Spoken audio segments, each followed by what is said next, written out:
Yo, what's up? This is so weird. But anyway, last night I went through and back tested basically a 1 to 4 50% retracement on a Momo candle. And I used the 500 tick, the 5,000 tick, the 1 minute, like everything. The most reliable time frame or uh, candlestick is the 5 minute by far. Um, I found that I tested a bunch of different risk to reward ratios. Um, Trading a 1 to 2 or like a essentially a 50% entry, a 25% stop loss, and 100% take profit. Um, you can do that, but if you're going to trade that 1 to 2, you might as well trade the 1 to 3 or 1 to 4. There's no like it just keeps getting more profitable and more profitable. At least from what I backtested. I backtested about 2 weeks worth of data, I'd say, on the 5 minute. Um, the big issue, and you had brought this up earlier, was how do you identify an exact Momo candle? Is it a particular percentage of breakout? Is it transferring into a different range from a prior range? Whatever the case may be, I don't know. And that's still like I tried to come up with some rule, like some percentage that the body has to be in comparison to the wick.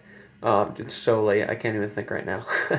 I tried to come up with a million different things, and the real answer is that I don't know that that's ever going to be a non-discretionary. There's no like one type of candle that one type of Momo candle that you could consider that leads to a more precise result. Um, like ones with a little bit larger wick that moved out of range were just as potentially profitable as ones with no wick that moved into a new range or out of the consolidation period. So I'm losing my mind because I've gone through way too much data now. But essentially, I think that the answer is I personally, like, for me, if I was using this, I would stick to my 1 to 4. So I would take the 50% retracement off a Momo candle that I chose discretionarily. I would put a 25% stop loss, and I would put a 150%. Is that what mine's at? I'm trying to think of math here. Yeah. So I'd enter at the 50, stop loss at the 25, take profit at the 150, which means it would be a 1 to 4. I went through it a couple days on the same day, like as in like I went through today 3 different times, and I found that for the most part, chose, um, yeah, I mean, I for the most part chose the same Momo candles over and over, minus a couple here and there. It wasn't like one time I chose all different Momo candles than the next time. So at least from like my thought process of discretion, it seems to be um, like I seem to have the same thought process each time that I go through and choose my discretionary Momo candles. Um, I'm gonna forward test this right now for one day on 400% speed on a 5 minute. But if my average, I went through a bunch of them on the same day back testing, and a couple. I mean, today, like if I had gone through it 3 different times, I came up with a little bit different results. But my average was 1280 per contract. So without scaling in, without scaling out, just taking the trade as is, you'd be looking at well, on average, if you went through today 3 times, I went through today 3 days, it was $1,280 profit per contract, um, which is pretty crazy because I mean, I trade 4 contracts, so that would be pretty wild if I started doing that well. Um, One of the things that I really like about this strategy is you don't have like forward testing versus back testing.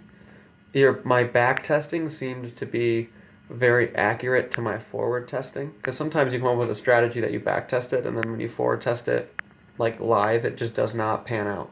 And this seemed to be really, and there's a couple of reasons why I can think that is, but this seemed to be pretty accurate to my back tested results.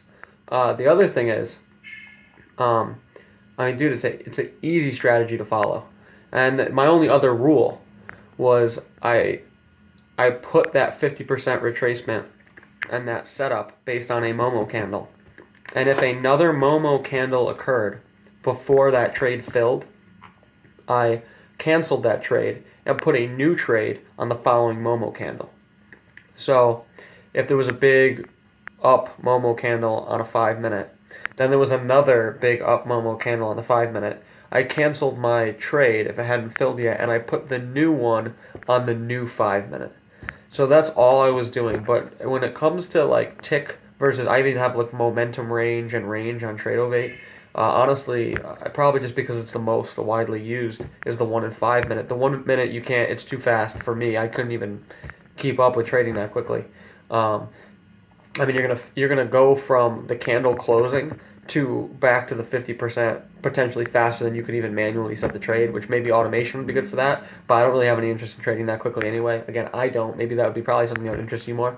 But anyway, this is a weird video. Now you know what I look like, I guess. So I will send this to you tomorrow if I haven't slept till like 4 o'clock in the afternoon because I'm like dead. And yeah, that's that, man. So have a good one. I probably will send you a trade review, and or maybe what we could do, this would be even better. If I went through a couple days, and you went through a couple days, and we saw how closely our results were, or if we were picking similar Momo candles. That would probably be the good way to go about this. Anyway, you're probably already in bed, maybe, I don't know. But have a good night. I'm out. But tomorrow I'll send you this video and some back tested results if I got everything all together. I'll take a picture of my whiteboard probably. So have a good night, man.